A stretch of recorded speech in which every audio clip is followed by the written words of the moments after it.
Hello বন্ধুরা, welcome to my channel. আজকে আমি তোমাদের সঙ্গে শেয়ার করব বেগুনি রেসিপি। আমি প্রথমে গাছ থেকে বেগুনগুলোকে তুলে নেব।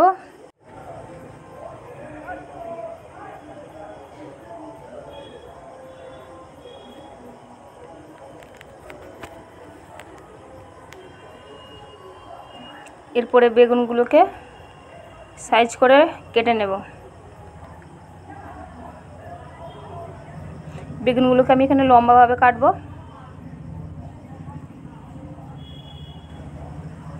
এভাবে সব কটা বেগুনকে কেটে নেব।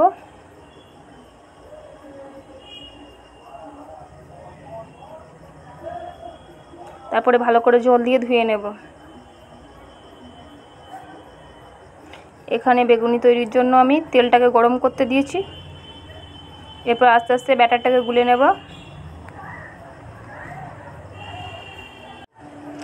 এখানে আমি ব্যাটারটা তৈরি করার জন্য বেসন এবং স্বাদমতো লবণ এবং সামান্য পরিমাণে খাবার সোডা ব্যবহার করেছি। এবারে তেলটা গরম হয়ে গেছে। আমি আস্তে আস্তে বেগুনগুলোকে ব্যাটারে চুবিয়ে কড়াইতে ছেড়ে দেব।